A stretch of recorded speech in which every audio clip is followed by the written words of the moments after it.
일단 멋진 수술 명칭, 뭐 볼륨 3D 돌출입 수술이라든지 무슨 뭐 원데이 돌출입 수술, 이렇게 뭐 앞에다가 뭘 붙여놓으면 되게 그럴듯하죠.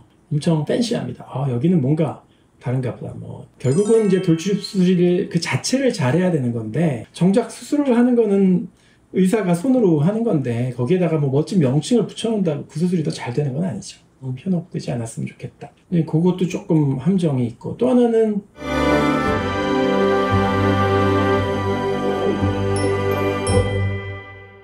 안녕하세요. 서울지혜 성형외과 원장 의학박사 한상백입니다. 오늘은 돌출입 수술 어디서 할지, 어떤 병원 가면은 후회 없이 좋은 결과 얻을 수 있을지, 굉장히 저한테 수술하러 온 환자들도 이제 저만 보고 온 환자들도 있지만 어느 병원 가야 되는지, 또 어느 병원 가면 양악수술 하라고 하니까 양악수술 하는 게 맞는지 굉장히 혼동하다가 결국 저한테 와서 수술 받으신 분들이 꽤 많이 있는데, 그런 분들이 고민하는 걸 들어보니까 수술 전에 어떻게 선택을 하는 게 올바른 선택이다, 병원 선택이다라는 얘기를 드려야겠다 라는 생각이 들어서 오늘 이야기를 하려고 그러는데요. 일단 일반인 기준에서 제가 어떤 수술을 내가 하기를 원해요. 내가 어떤 수술을 받고 싶어. 그랬을 때 제일 요모조모 따져봐야 되는 게 뭘까요? 뭐 안전성, 결과, 비용, 뭐 이런 세 가지가 제일 병원 선택할 때 제일 이제 핵심적인 그런 요소고 조건이죠. 제일 먼저 결과는 그 병원 홈페이지 가면 다 나와 있죠. 그래서 이런 얼굴을 만드는구나. 사실 이제 약간 함정이 있어요. 뭐냐면 다작을 하다 보면 수작이 나오거든요. 많이 뭐 그림을 그리든지 도자기를 만들든지 뭐 여러 개, 수백 개를 했는데 그 중에 뭐 2개가 잘 됐어. 2개 올려놓고 내 작품은 이렇다라고 하면, 사실 나머지 100개 중에 2개만 잘 되고 98개가 잘 안 됐으면 자기가 그 98명의 수술이 잘 안 된 사람처럼 될 가능성이 높을 수 있겠죠. 그것도 조금 함정이 있고, 또 하나는 사실 수술 전후 사진은 보정을 할 수 있죠.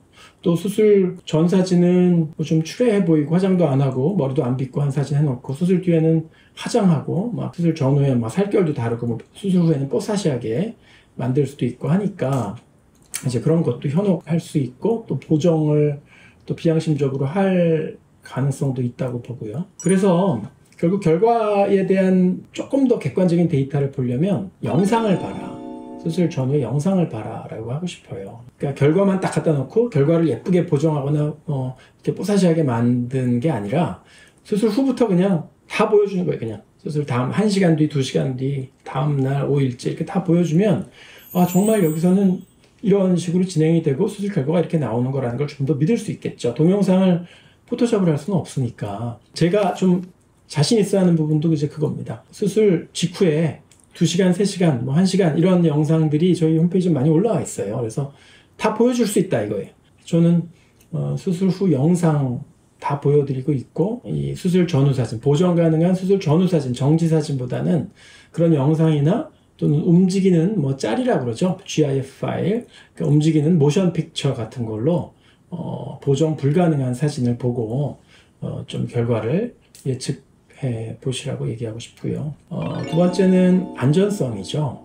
안전성은 이제 뭐 아무리 강조해도 지나치지 않은데, 그 안전하다는 게 결국은 뭐 환자가 사고 없이 수술이 잘 끝나고 안전하게 마취가 잘 깨고, 그다음에 수술 후 이제 후유증이나 합병증 없이 잘 지내는 것들을 다 포함하는 개념인데요. 그거는 사실 의사의 경험이 굉장히 중요합니다. 그리고 의사의 손이 중요해요. 불편한 진실이지만 의사라고 다 수술을 다 똑같은 제목의 돌출입 수술이라는 ASO라는 수술이 있다고 했을 때 그 수술을 뭐 제목만 같다고 누가 수술하나 똑같지 않아요.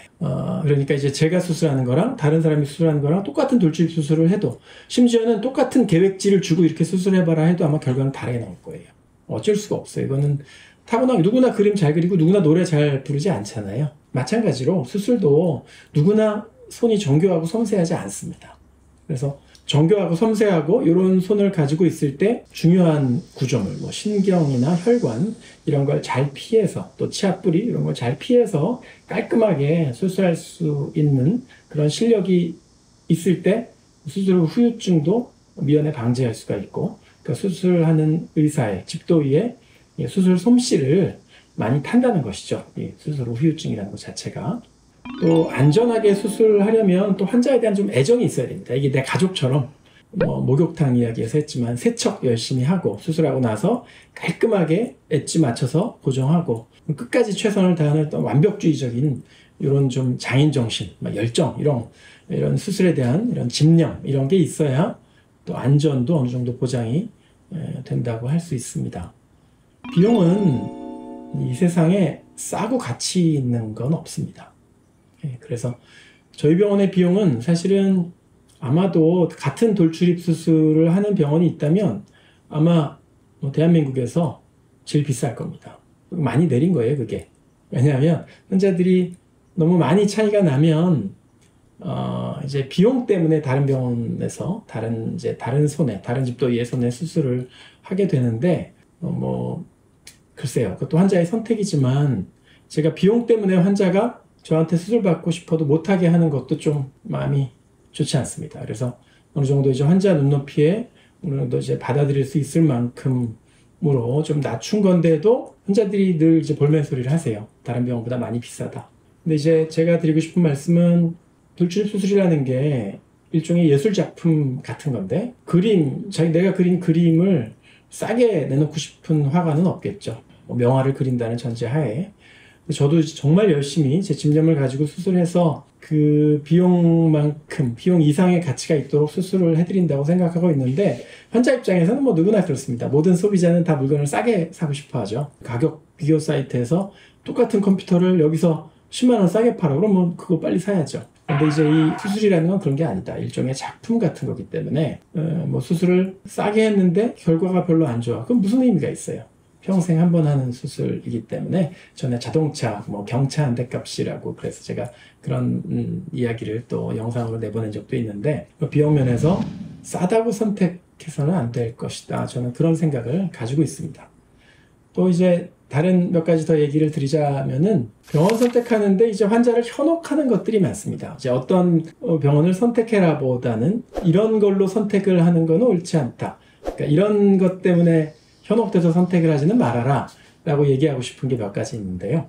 일단 멋진 수술 명칭, 예를 들어서 그런 수술명이 있는지 모르겠는데 볼륨 3D 돌출입 수술이라든지 무슨 원데이 돌출입 수술 이렇게 앞에다가 뭘 붙여놓으면 되게 그럴듯하죠.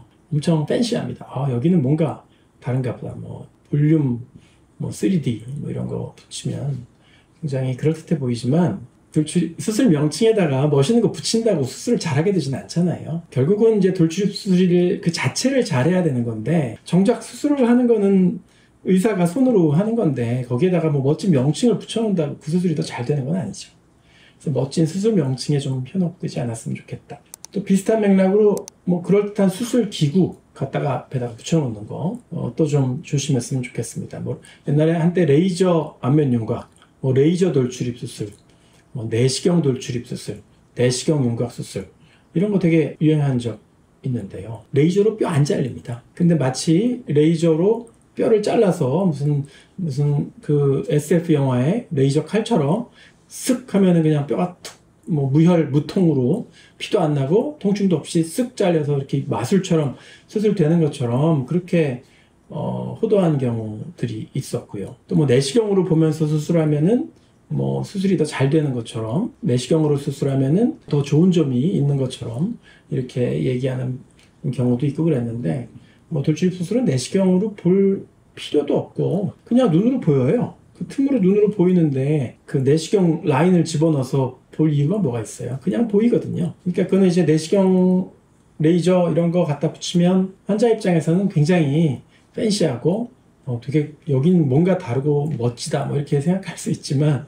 그것도 이제 수술 명칭이랑 똑같이 환자가 현혹되긴 쉽지만 결과적으로는 수술은 기구가 하는 게 알아서 촉촉하는 게 아니라 의사가 의사 손과 의사의 냉철한 지식과 이런 걸 가지고 하는 거지 기구가 뭘 대신해 주는 건 아니다. 이런 얘기 드리고 싶고요. 방송 출연도 그렇습니다. 방송 출연했다고 수술을 잘한다고 볼 수도 없을 거고 무슨 협찬비 내는 인명사전 등재나 소비자 만족 대상 무슨 외국인 환자 대량 유치한 그런 뭘로 선정됐다 라든지 이런 것들이 그 수술의 결과를 보장해 주거나 그 병원의 실력 또는 안전하고 아름다운 결과를 보장해 주는 게 아니기 때문에 그런 거 현혹되지 마시고, 요즘 말로 찐이라고 그러죠. 누가 정말 제대로 수술을 하고 있는지는 사실 방문해서 한번 그 원장이랑 이야기해보면 사람이 느낌이라는 게 있잖아요. 알 수 있는 것 아닐까, 어느 정도 예측할 수 있지 않을까 생각해봅니다. 마지막으로 제가 뭐 수술 잘합니다, 아무리 제가 백날 떠들어봤자 뭐 환자들이 평가하는 거죠. 제가 스스로 수술 잘한다고 스스로 얘기하는 사람들은 많아요. 다 자기가 잘한다고 하죠. 근데 이제 어떤 마음과 어떤 수술에 대한 철학을 가지고 또 어떤 경험을 가지고 있는지는 제가 쓴 글에 많이 나와 있습니다. 제가 쓴 글이라는 게 뭐 돌출입 수술을 어떻게 하고 수술 방법이 어떻고 이런 객관적인 정보만 제공하는 게 아니라 25년 동안 제가 수술해드리고 저랑 이야기를 나누고 했던 환자들과의 사이에 있었던 제가 들은 이야기, 그런 감동적인 사연, 또 제가 수술에 임하는 자세 같은 게 잘 나타나 있는 글이 네이버 포탈, 우리나라 대표 포탈에 한상백 돌출입 이렇게 치시고 뉴스 탭 클릭하시면 111개의 글들이 있는데 그거 몇 개 한번 읽어보시면 아마 제가 얼마나 수술을 열심히 환자 편에서 생각하면서 수술해드리고 있는지 아마 알 수 있을 거라고 자신할 수 있습니다. 자, 오늘은 돌출입 수술을 하고 싶은데 병원 선택 어떻게 해야 되는지에 대해서 짧게 말씀드렸고요. 여러분들이 꼭 돌출입 수술을 하셔야 될 뿐이고 또 그걸 할 준비를 하고 계시다면 여러분의 선택에 도움이 되셨길 바랍니다.